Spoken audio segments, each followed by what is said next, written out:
Am I on? Can you hear me? So as he said, my name is Russ Hedrick. I'm a first-generation farmer from Hickory, North Carolina. So just to begin, I'll give you a little background. This is where I'm from. I'm in the foothills of the state. Our eastern county is more flat Piedmont land. Our western county is more rolling hills. Pretty good for cattle operations. So the good thing about being a first-generation farmer is when I went into farming, I had no bad habits because I knew nothing. The bad part of it, the bad part that we had was we didn't have any equipment, we didn't have any capital. So when I looked at going into a farming operation, I did what every farmer young my age would do. I went to the older farmers in the county. I asked them, what do I have to do to be a farmer? First two things I was told, 150 horsepower tractor and a 20-foot disc. Luckily, I went to an NRCS office.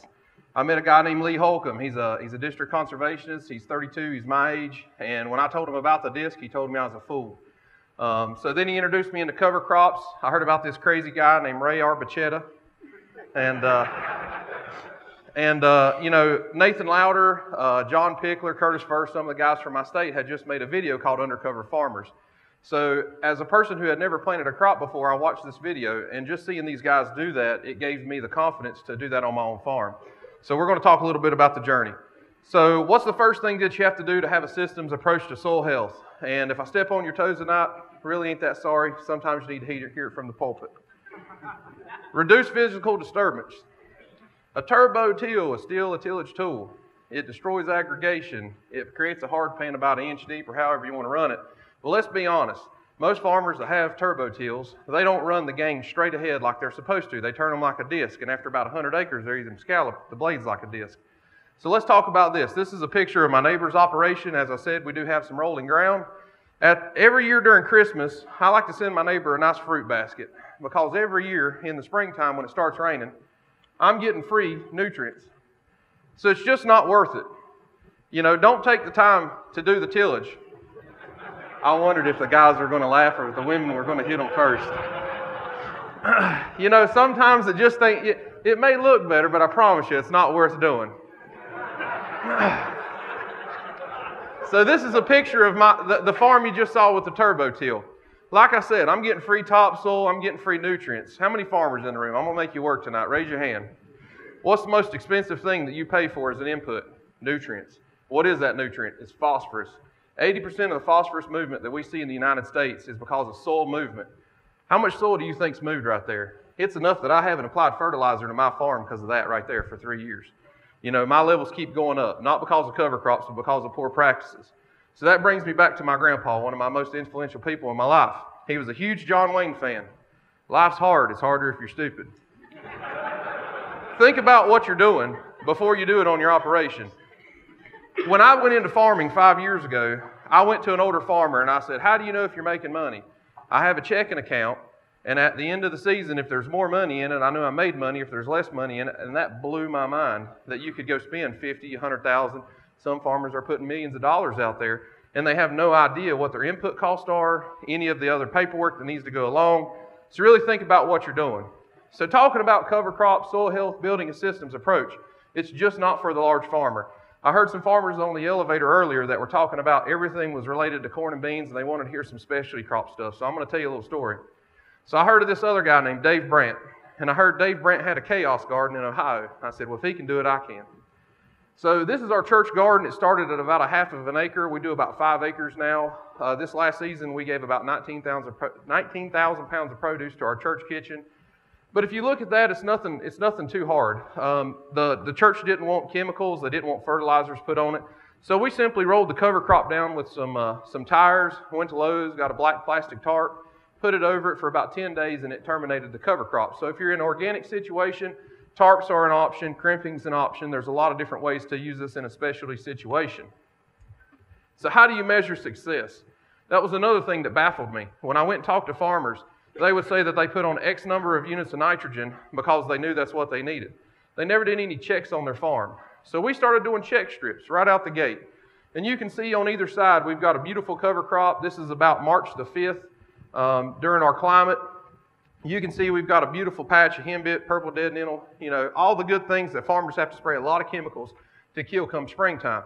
And on either side, we're weed free, and we're also building carbon, nutrients, And at this part of the stage, when we first started, we had no idea. We just knew that we were suppressing weeds and limiting erosion on our ground.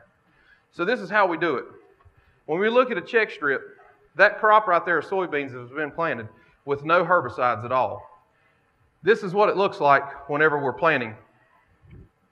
So what we did is we built a custom 8-row 20-inch planter. We used to roll with a cultipacker, then we went and tried an I&J. Those are actually Yetter stalk devastators on the front. We ran into a guy from Finning Equipment at the farm show. I was talking to him about what I wanted to try. We ended up putting them on. We did 1,000 acres with them this year with no problems. You know, be innovative. It's really not about the equipment, but the equipment can make your life a little bit easier. Here's one more follow-up video.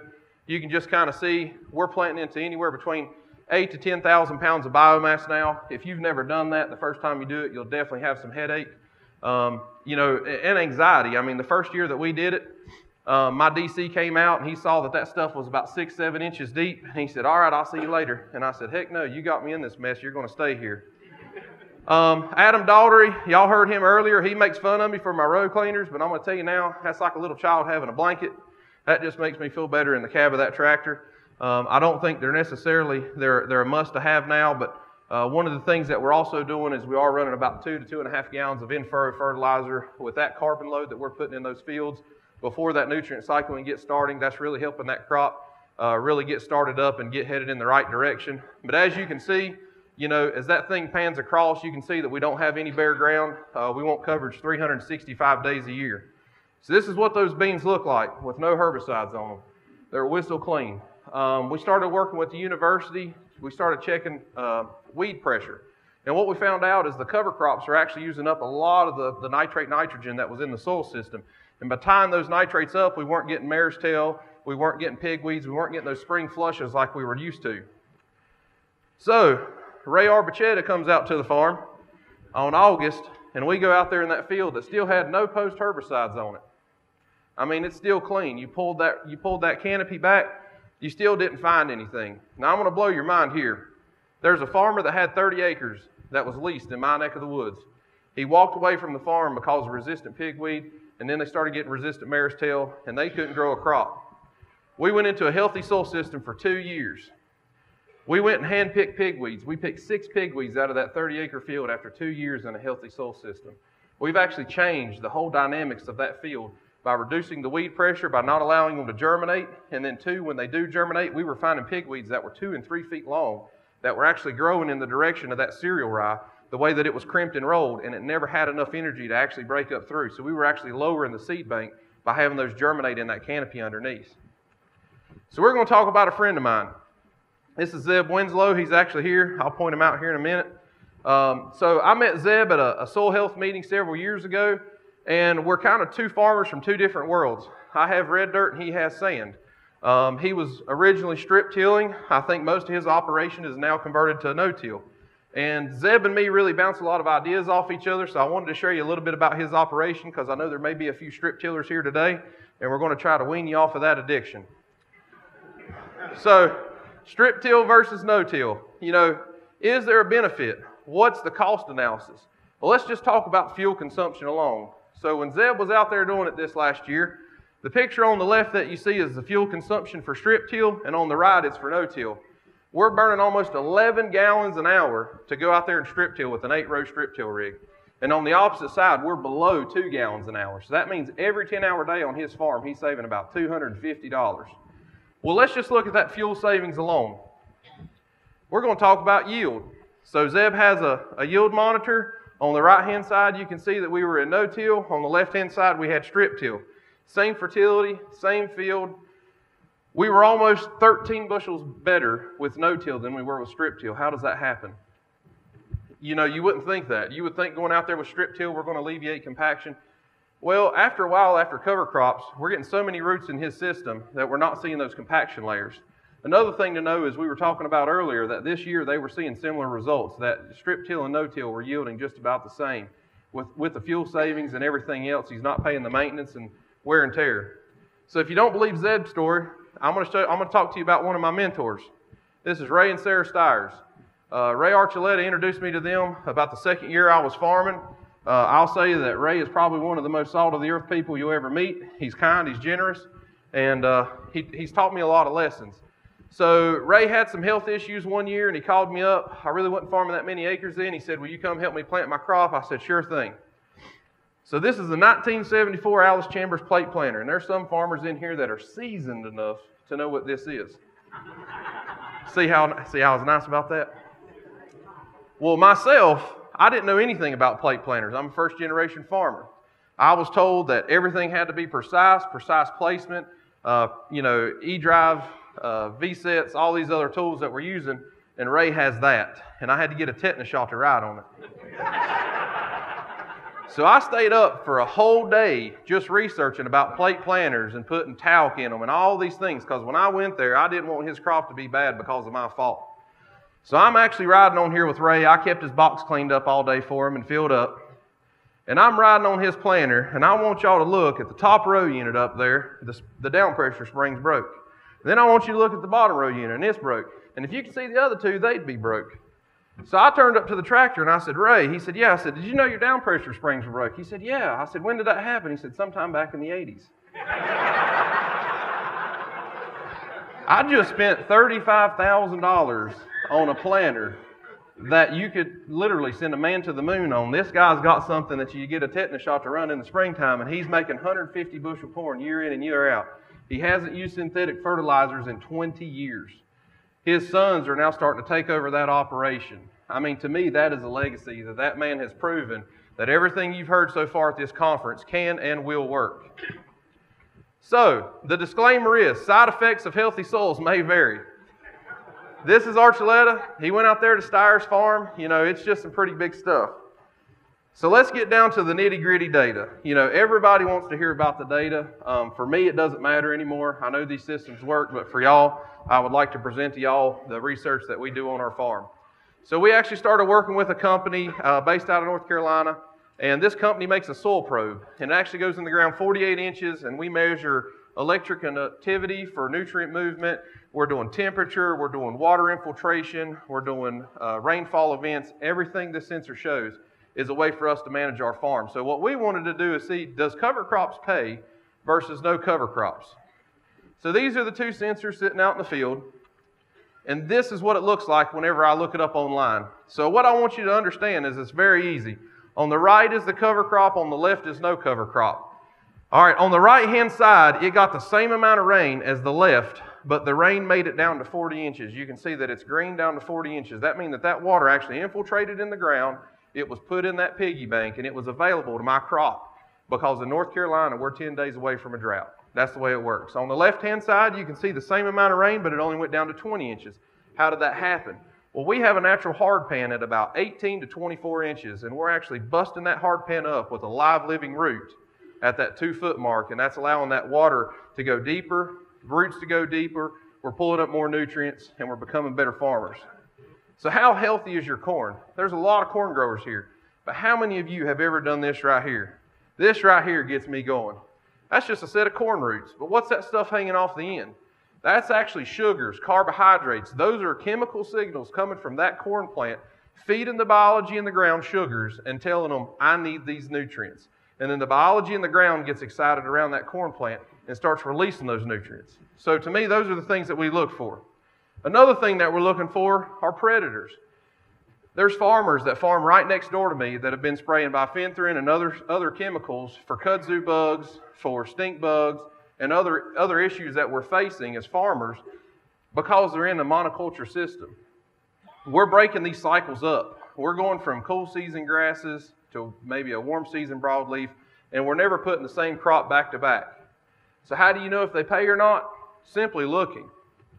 Which one of them corn cobs would you rather have? There's 5 feet between those.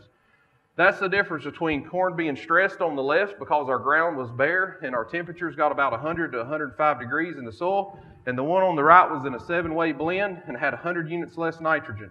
So it had less nitrogen and it yielded a lot more. The test weight was better, and it made better quality ingredients for a distillery. So if you're going to be diverse in your farm, be diverse in your farming operation. We actually opened up a distillery in 2013. This was our ribbon cutting ceremony. You can see the barrels that we have now. You know, one of the things that I learned from Gabe Brown is a system approach to soil health is also have a healthy operation. Have diversity in your operation. Don't just sell one commodity. We started growing grain crops. I was talking to Ray one day. Ray gets on a conversation, and for about 30 minutes, he's telling me about mob grazing my cows. And he finally asked me, he's like, what kind of cows do you have? I said, Ray, I don't have cows. So he's like, you got to buy cows. And this is 2014. Cows are $2 a pound at the sale barn. You're buying somebody else's problem for $2 a pound. So we went out and we bought 10 cows. We've had cows ever since. Another thing that we did is we went into pigs. We integrated livestock. So, we really don't have a lot of time to get onto the livestock subject. But I want to talk to you about another way. Let's talk about farming for profit and not for yield. You hear that yield thing all the time. And they said earlier, yes, we have made over 300 bushel corn, but we weren't going for 300 bushel corn. It's just something that happened. Consistently, year in and year out, we're farming for profit, and we're going to talk to you about that. In 2017, there's 400 acres of corn that I did not post-spray. 500 acres of beans I didn't post-spray. The chemical savings alone was $16,800. Then I met this crazy guy named Rick Haney, and Rick Haney was like, you got to try this new test. Well, Ray Archuleta said, do it on your whole farm. And as the farmer and the person that was conservative in me, I did 25% of my acres every year to Haney's for 4 years until we were finally using this test on every acre. Well, if you can see on the screen, we saved over $16,000 in phosphorus, $14,000 in potassium, and $28,000 in nitrogen. Last year on my farm in 2017, I saved over $76,000 in inputs because of one man. That's a lot of money. That's the difference between making money in farming and going broke. So how did we do it? I work with the University of Georgia. I work with NC State University. There's a lot of great graphs and a lot of information on there, and you're not going to hear about hardly any of it except for this. Not all cover crops are terminated equally. I used to say they weren't created equally, and I was corrected, and he was right. They're not terminated equally. Look at the termination date of this cover crop. It was terminated on March the 29th. Most farmers in my area, they want to start planting corn the last week of March. I start planting corn about mid-April to mid-May. It's a warm season grass, and I wait till the ground's at adequate temperatures and rising. And it's just the way that we do it. We have to put in some long hours, but it's worth it. So this cover crop was terminated on March 29th. It had 28 pounds of nitrogen in the above-ground biomass. It was a biomass sample by the University of Georgia, and 21 pounds of that nitrogen was gone in 4 weeks. Corn didn't need it. There was already nitrogen out there from pre-plant. I mean, when corn needs it, it's about 90 days out when it goes into tasseling. So let's talk about that same exact cover crop in the same field. That was terminated on May the 9th. Only half of the nitrogen was released up front. The other 27 pounds was actually released between days 80 and days 90, which is when the corn crop actually needed it. So we're now spoon feeding that crop as this cover crop breaks down on top of our side dress nitrogen. So it's really one of the ways that we're able to cut down nitrogen and increase efficiency. Our efficiency use on our farm right now is between 0.5 and 0.6 pounds of nitrogen per bushel. So about infiltration rates, you saw the same thing. The cool thing about it is my sensors were in the same field as the UGA sensor, and they read the exact same thing.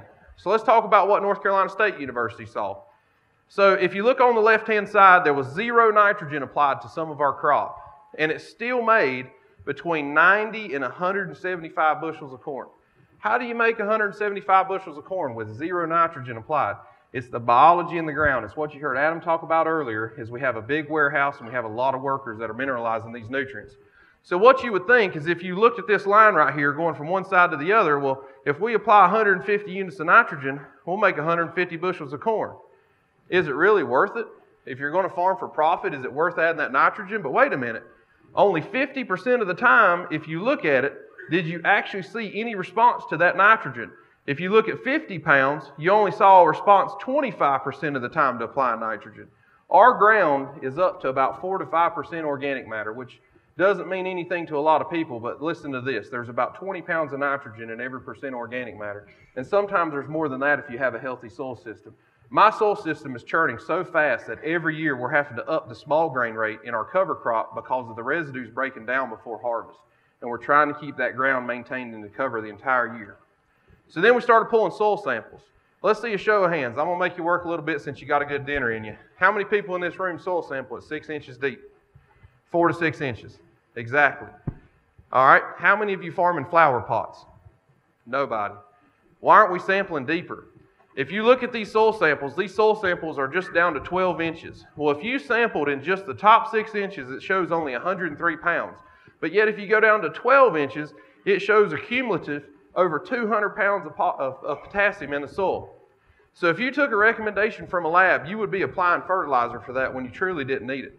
We're actually soil sampling down to 2 feet now. We're finding corn roots 3 and 4 feet deep. There's no reason for us not to sample deeper in the profile. We're finding phosphorus moving that deep. We're finding potassium moving that deep. And that's in heavy sand and clay. I mean, that's across the board. So let's talk about the Haney test. Archuleta wanted me to tell you how bad it was. That's a joke. So this is Rick Haney's test. And if you pay attention over here, this is Rocky Ford Road Farm. This is the first farm I ever picked up. When I started farming, we leased 30 acres. As you heard earlier, we're up to around about 900 to 1,000. So on this Haney test, you tell it you want to put corn in, you want 200 bushels, and Haney said we needed 74 units of nitrogen. Well, how is that possible? Well, Rick Haney's not only looking at the inorganic nitrogen that's available in the soil, but he's also looking at the inorganic. He's looking at the full circle and giving you a full credit for that. So when you send that Haney test in, he'll send you all these graphs, and he'll actually tell you that you have 77.5 pounds. That's how much nitrogen was in that ground. That's how much we were able to subtract off of what we needed. And then you heard Ray talk earlier about CO2 burst test. When we first started farming, we had dead dirt.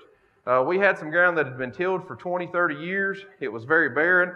A lot of weeds grew on it, and as far as biology goes, it was dead. Our CO2 readings were originally between 70 and 100. After 5 years of a healthy soil system, we're around 400s to 500s. Our soil health scores are increasing, and then also this red part right here is the one thing that I pay the most attention to, and that's the water extractable organic carbon, or the WEOC, like you heard Ray Archuleta talk about earlier. And we've seen this go up from 80s and 90s to 2s and 300s. So what happens if you still use a university test? Because we do. That university test is going to tell you for 200 bushel corn, you want 250 units of nitrogen. Well, how many farmers would rather apply 75 units of nitrogen or 250? That's a huge difference when it comes to your bottom line. So how did it work? Once again, we do check strips. That corn on the left had 0 units of nitrogen. The one in the middle had 125, and the one on the right had 250. There was a 9 bushel yield difference between none and 250. It didn't even pay for the nitrogen, let alone everything else. And I'm not saying you can do this year one. This is something that has taken us 3 to 5 years. You have to know your farm, you have to know your ground, but like Adam said, if the sun shines on your soil, it'll work. You just have to be able to get out there and look. Another thing we're not doing anymore, we're not broadcasting phosphorus. If you think about what happens, it doesn't matter where you go in the United States. In the summertime when we get hot and dry, what's the first thing that happens? The top 2 inches of ground dries out. And we just put all that phosphorus there. And we know it doesn't move in the ground very deep and very fast. So we're injecting our phosphorus between 4 to 5 inches deep. And we're also cutting it back by about 25 to 30% over what's recommended because we're banding it in these bands. So then we're going to talk about what Ray said. We're going to integrate livestock. One of my breakout sessions tomorrow, we're actually going to talk about adding value to your farm and making better profits with livestock. We're going to talk about I have to pay taxes and I have to pay rent on a piece of ground for 12 months. And a cash crop's only there for 6 to 7. Why not capitalize on that ground and integrate livestock? Chase the harvester. That's another rule of ours. We want that drill running in the same field as our combine. And if you want to know how dedicated we are, that's a 7-foot drill. That's what we started with. We turn a lot. My wife, I send her little selfies in the tractor so she remembers who I am. You know, it's a lot of hours, but it's been fun. But just remember, you know, I was told by every farmer in my county that I needed to go bush hog my stalks. I need to turbo till them in. I need to incorporate them in the ground. Within about 2 months, our biology is turning so fast, it'll get that black saprophytic fungus over all these corn stalks, and all that cork residue's ate out, and those stalks will be laying on the ground. And maybe it's a little bit different in some cooler climates, but still the biology's there, and if you'll allow it to live, I'm sure you'll see some residue get going that way as well. Have a backup plan. This is one of our cover crop mixes. Never plant monoculture cover crops. Always have a backup plan. One of the key lessons that stuck in my head was the time that Dave Brandt planted something that was a chemical issue and he didn't have a cover crop. And he learned a lesson to always plant something that was in multi-species. So we always plant something like rye with triticale oats, and we always plant at least 2 legumes and 1 brassica. So let's get down to the real problem. I never let my schooling interfere with my education. School just definitely wasn't for me. I was an outside kid. This was a famous quote, and it says, the real problem with our education system is that we test people on memorization skills and not intelligence or learning. You know, don't read a book and take it to heart. Just understand that the things that you're going to hear here at this conference and things you've heard me talk about tonight, they work on my farm. Some of these things can work on your farm, but you may have to adopt them and use them in a different way. So have the intelligence and learn how to do them on your farm and do them the right way. So coming to a closing, I always like to say that Dave Brandt had the biggest radishes, Gabe Brown had the biggest turnips, and we always go for corn. I think I actually may be just a hair early. So if anybody has... You use fungicides or insecticides? Oh man, I hope the police don't come get me. We have cases of insecticides. We have cases of fungicides sitting in our barn. And I believe that fungicides and insecticides are a tool for farmers to use. And you heard earlier, all our corn is all non-GMO. I have nothing against GMOs. They are a great tool for farmers to use as long as we're using them wisely and we're maintaining that technology for future generations. I scout and I look for what my fields are saying, and I don't do preventative spraying. It's a waste of money for my farm because in 5 years we have never met threshold values for spraying an insecticide or fungicide. So if anybody has any questions, if I do have a minute, I'm not sure. Okay. If you want to do any questions, we can do some questions and answers. What all crops are you raising down there? We started out with corn. We grow seed soybeans. We're licensed to grow our own seed soybeans. We have a seed cleaning facility that we clean and bag those. We started growing all different kinds of stuff. If you drink a beer in North Carolina now, it's 90% chance it came through our facility. We're growing 2- and 6-row barleys and having those malted. We're growing white wheat, and Sierra Nevada's making Belgian lager beers out of white wheat. We're growing a lot of heirloom stuff. We really took what Gabe said to the next level, what he, I think, wanted us to do, and we're direct marketing. If you go on our Facebook page or our Twitter account, we probably market about 90% of our crop through social media, and instead of getting $1.50 a pound for our cows at the sale barn, we're selling them for $5 a pound on Facebook by quarters and halves. Another thing that we're doing is the bourbon. We're trying to direct market moonshine and bourbon. That's been on the market. So we're growing a lot of diverse crops. We're growing triticale for seed, for dairy farmers, for chop. And, really look at something other than corn and beans, because I'm telling you, I've been around this country for 2 years now, and farmers are going broke hauling grain to the elevator. And, farmers are great farmers, but most of them are terrible marketers. So really think about that marketing strategy. And you don't have to go super huge. Start with something small and manageable and just try to build upon that. Russell, because Sheldon here is one of our shyest individuals. His question was, voles, do you have any issues with voles or anything with all that biomass? We had some voles, and I loaded them up in the truck. We took them to Coffee County, Tennessee, and dropped them off one afternoon. We don't know what happened to them, but I hope they found a good place to live. We do have vole issues. They're not near as bad as what Tennessee's got, but I will tell you this. Livestock, I think, is a huge role play, like Adam said. But another thing is getting that cover crop on the ground. If you're going out there and planting and you leave cover crops standing up in rows, they love to run those rows. And that's one of the issues, and that's why we've really went to trying to either have something on the tractor or the planter that puts that cover crop flat and onto the ground. Because Ray's not shy. Yeah.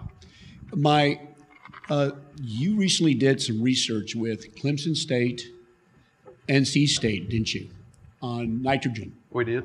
And how did it go? So tell them how it came about. So I serve on the Southern Cover Crop Council. I'm one of their board members, and I have the fortune to work with a lot of academia. And we went and spoke at a conference in Goldsboro, North Carolina, and I spoke on the Haney test. And they said, you can't talk about that in public. It's not validated. It's not been peer reviewed. And I said, lady, it's been across a couple thousand acres, and it's fine for me. It works on my farm. And I said, well, how do you know the Millet 3 is validated? And she said, what do you mean? I said, where's the paperwork from back in the 30s and 40s when we started pouring hydrochloric acid on soils? Well, who validated that? How do we know that's right? I mean, if it says put X amount of P and X amount of K and make 150 bushels, that never happens. Those people don't farm in the real world. So I challenged them. I said, I'm going to give you the field, I'm going to give you the time, and I'm going to give you the equipment. And I said, whoever loses is going to eat crow. You don't see me eating none. Got a question in the back here. I did the Haney test. We did UGA's recommendations. We did NCDA recommendations. They out-yielded Haney. Like you saw on Adam's slide, Haney's test did not yield as good as theirs. but we made $103 more per acre profit. You know, that's huge for a farm. Once again, if you're farming 1,000 acres of corn, you make $100 an acre, that's $100,000. So think about farming for that profit, not for that yield. Okay, got a question in the back here. What was the difference in bushel? Wasn't that much? No, it's about 8 bushels. About 8 bushel difference.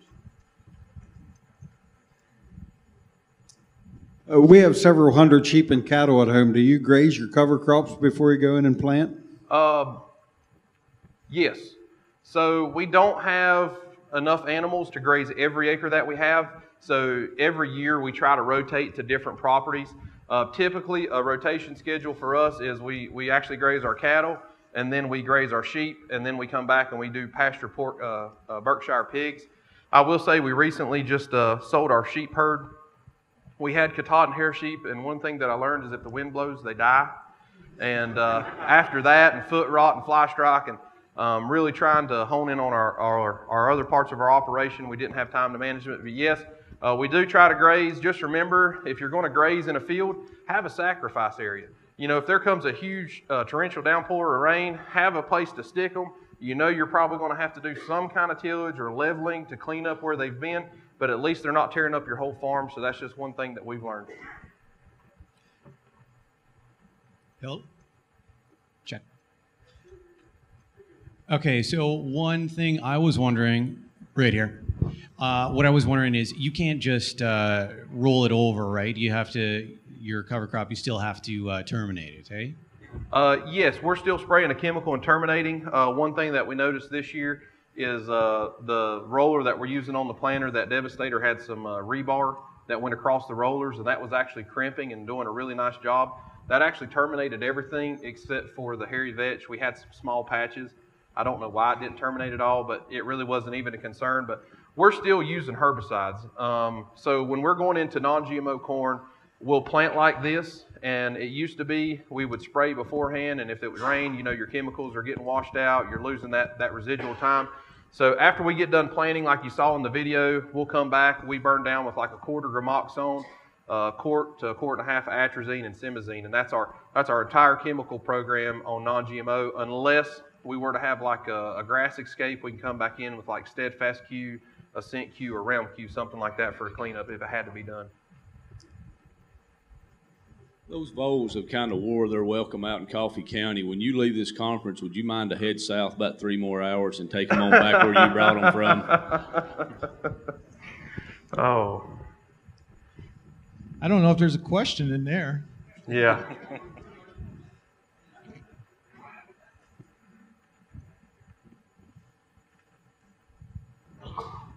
When you're grazing your cover crops, what time do you put the cattle or whatever animals on, and then how long do you let your cover crops recover after the grazing before you plant in order to still keep your weed control? That's a really good question. So whenever we look at grazing cover crops, the one thing that I have learned is how many cattle owners do we have in here, livestock animals?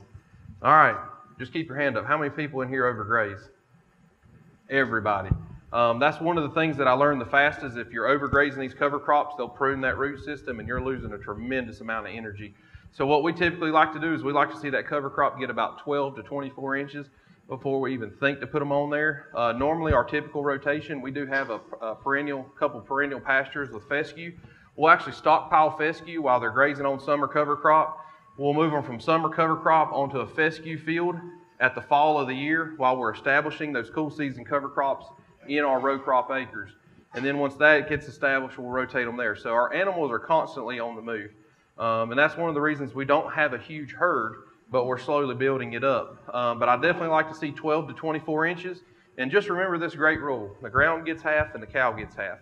If you're taking more than half of that plant, you're getting a part of the plant that really isn't productive for meat production, and you're also harming the root system. If we stay above that 50%, the roots in the plant never stop growing, and that's how we're seeing some of these really good root systems and increased aggregation. We've got time for one more question. If somebody's got one, just raise your hand.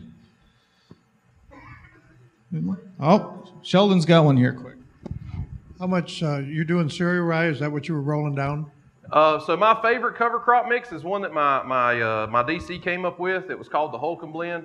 It's cereal rye, triticale, and oats, winter peas, and crimson clover in a pound of rape. And the reason we're doing the 3 small grains is each one of them have different carbon to nitrogen ratios. So we're actually seeing that breakdown happen 3 separate times, and we're spoon feeding that crop later in the season. So how much of your cereal rye are you putting onto the acre with that mix? So we're doing 25 pounds of cereal rye, 10 pounds of triticale, 7 pounds of oats, 5 pounds of crimson, and 10 pounds of winter peas, and a pound of rape. That's what that mix is. So, well, thank y'all very much. I appreciate your time tonight.